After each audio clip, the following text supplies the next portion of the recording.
VIT Engineering Entrance Examination 2026. Applications live now. Visit vit.vit.ac.in. 2 spoon போதும் உங்க பிரச்சனைகளை கட்டுப்படுத்த. லயன் டேட் சிரப் தினமும் 2 spoon lion date syrup.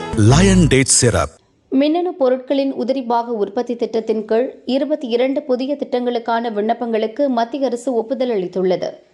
ECMS எனும் மின்னணு உதிரி பாகங்கள் உற்பத்தி திட்டத்தின் கீழ் பல விண்ணப்பங்களை மத்திய மின்னணு மற்றும் தகவல் தொழில்நுட்ப அமைச்சகம் பெற்றது. இவற்றில் 22 நிறுவனங்களின் விண்ணப்பங்களுக்கு அனுமதி வழங்கப்பட்டுள்ளது. ஏற்கனவே 12,704 கோடி ரூபாய் முதலீட்டிலான 24 விண்ணப்பங்களுக்கு ஒப்புதல் அளிக்கப்பட்டுள்ளது. இந்நிலையில் அடுத்த கட்ட விண்ணப்பங்களுக்கும் தற்பொழுது ஒப்புதல் வழங்கப்பட்டுள்ளது.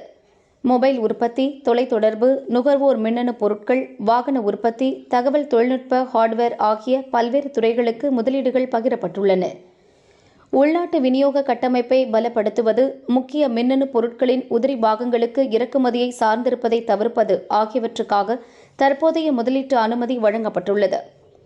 மத்திய அரசின் இந்த மின்னணு உதிரி பாகங்கள் உற்பத்தி திட்டத்தின் கீழ் முதலீடுகளை ஈர்ப்பதில் தமிழகம் முதலிடத்தில் உள்ளது என தொழில்துறை அமைச்சர் ராஜா தெரிவித்தார். மொத்தம் 41,863 கோடி ரூபாய் மதிப்புள்ள முதலீடுகளில் டாடா எலக்ட்ரானிக்ஸ், மதர்சன், ஃபாக்ஸ்கன் வாயிலாக தமிழகத்தில் 27,166 கோடி ரூபாய் முதலீட்டிற்கு ஒப்புதல் அளிக்கப்பட்டுள்ளது. இதன் மூலம் தமிழகத்தில் 23,451 வேலைவாய்ப்புகள் உருவாகும் என அவர் கூறினார். ஏற்றுமதியாளர்களுக்கு உதவ 7,295 கோடி ரூபாய் சலுகை, மத்திய அரசு வட்டி மானியம், பிணை உத்தரவாதம்.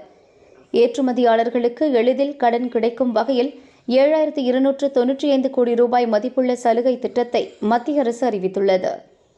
இந்த திட்டத்தின்படி 5,181 கோடி ரூபாய் வட்டி மானியம் வழங்கப்படும்.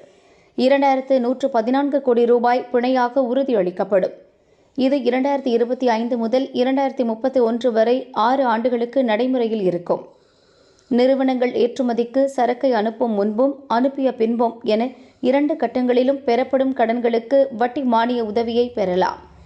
2025 ஆண்டு நவம்பரில் EPM எனும் ஏற்றுமதி மேம்பாட்டு திட்டம் 25,060 கோடி ரூபாய் மதிப்பில் அறிவிக்கப்பட்டது. அதன் 2வது பகுதியாக தற்போது இந்த திட்டம் நடைமுறைக்கு வருகிறது. இதன் மூலம் ஏற்றுமதியாளர்களுக்கு 2.75% கடன் வட்டி மானியம் கிடைக்கும். அதிகபட்சமாக ஒரு ஏற்றுமதியாளருக்கு ஆண்டுக்கு 50 லட்சத்துக்கு மிகாமல் இந்த மானியம் வழங்கப்படும். கடன்களுக்காக ஒரு நிறுவனத்திற்கு தலா 10 கோடி ரூபாய் வரை பிணை உத்தரவாதம் கிடைக்கும். இந்த திட்டத்தை ரிசர்வ் வங்கியும் வெளிநாட்டு வர்த்தகத்துக்கான இயக்குநர் ஜெனரல் அலுவலகமும் இணைந்து செயல்படுத்தும்.